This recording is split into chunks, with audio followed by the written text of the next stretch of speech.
నరసరావుపేటలో MLA Arvind బాబు తెప్పోత్సవ committee chairman Kapilavai Vijay Kumar ఆధ్వర్యంలో ఆధ్యాత్మికంగా నూతన ఒరవడికి శ్రీకారం చుట్టారు. ఎమ్మెల్యే అరవింద్ బాబు ఆదేశాలతో వల్లప్ప చెరువులో జరిగే తెప్పోత్సవానికి కపిలవాయి దగ్గరుండి ఏర్పాట్లను పర్యవేక్షిస్తున్నారు. రేపు సాయంత్రం 4 గంటలకు శ్రీ గంగా పార్వతీ సమేత భీమలింగేశ్వర స్వామి మరియు గంగా మహాలక్ష్మి అమ్మవార్లు పాతూరి శివాలయం నుండి సన్నాయి బ్యాండ్ మేళాలతో కోలాటాలతో ఊరేగింపుగా బయలుదేరి వల్లప్ప చెరువు తెప్పోత్సవంలో దర్శనమివ్వనున్నారు. నరసరావుపేటలో నూతన తెప్పోత్సవ విధానానికి స్థానికులు తిలకించడానికి ఉవ్విళ్లూరుతున్నారు.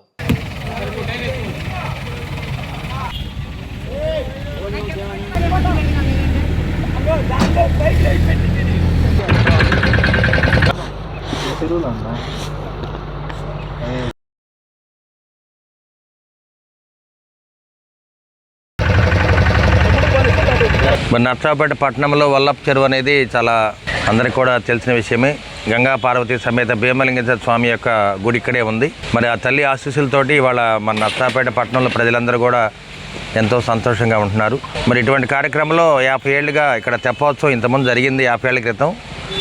దాన్ని మళ్ళీ మన కపిలవాయి విజయ్ కుమార్ గారు కానీ మరి గుడి కార్యవర్గ సభ్యులందరూ కూడా మళ్ళీ ఇక్కడ తెప్పోత్సవాన్ని ఏర్పాటు చేయడం జరిగింది. ఈ తెప్పోత్సవంలో గంగా పార్వతీ సమేత భీమలింగేశ్వర స్వామి విగ్రహాలని వీటన్నింటిని కూడా ఇక్కడ ఊరేగిస్తారు. మరి దీపోత్సవాలు కానీ మరి గంగా పార్వతీ సమేత భీమలింగేశ్వర స్వామిని ఈ చెరువులో ఊరేగించడానికి తెప్పని తయారు చేయడం జరిగింది. ఇప్పుడే మేము ట్రయల్ రన్ కూడా వెళ్ళి రావడం జరిగింది. మరి ఎంతో చక్కగా తీర్చిదిద్దడం జరిగింది కాబట్టి చుట్టూ ఫెన్సింగ్ కూడా ఏర్పాటు చేసాం.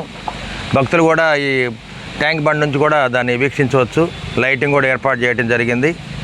మరి ఈ కార్యక్రమాన్ని ఎక్కడా ప్రజలకు ఇబ్బంది లేకుండా అవసరం లేకుండా కూచిపూడి నృత్యాలు సాంస్కృతిక కార్యక్రమాలు ఇవన్నీ కూడా ఏర్పాటు చేయడం జరిగింది. మరి 14వ తేదీ సాయంత్రం 5ంటికి భోగి రోజున అందరం కూడా ఈ కార్యక్రమాన్ని వీక్షించవచ్చు. మరి 50 ఏళ్ల తర్వాత ఈ కార్యక్రమాన్ని పునరుద్ధరించారు కాబట్టి ఈ కార్యక్రమానికి నరసరావుపేట పట్టణ ప్రజలందరూ పల్నాడు జిల్లా వాసులందరూ కూడా ఈ కార్యక్రమంలో పాల్గొని విజయవంతం చేయవలసింది కోరుతూ ఉన్నాము. నరసరావుపేట నియోజకవర్గ ప్రజలందరికీ సంక్రాంతి శుభాకాంక్షలు. మీరందరూ మంచి సంపాదనతో ఆరోగ్యంగా ఉండాలని నేను మనస్ఫూర్తిగా కోరుకుంటున్నాను. 60 సంవత్సరాల తర్వాత శ్రీ భీమలింగేశ్వర స్వామి ఉత్సవం జరగబోతుంది. గంగా పార్వతీ సమేత వారు అదే రకంగా గంగా మహాలక్ష్మి పెద్ద చెరువులో 60 సంవత్సరాల క్రితం జరిగేది. రేపు మొట్టమొదటిసారి వల్లప్ప చెరువులో ఈ కార్యక్రమం చేపట్టాం. ఇది అమ్మవారి దయ, నా తెలివితేటలు ఏమీ లేదు. ఇక్కడ 55 సంవత్సరాల నుంచి నరసరావుపేట మున్సిపాలిటీ 34 వార్డులు, ఇప్పుడు 38 వార్డులు అయింది. 38 వార్డులు కావటం వల్ల వల్లప్ప చెరువు నరసరావుపేట టౌన్లోనే కలిసింది. అదే రకంగా ఇసుపాలెం కూడా కలిసింది. అందుకనే అమ్మవారు నేను ఇదివరకు లేను, ఇక్కడ నేను వచ్చాను, నరసరావుపేట కలిసింది, ఈ వల్లప్ప చెరువు పెట్టు ఉత్సవం అని చెప్పింది.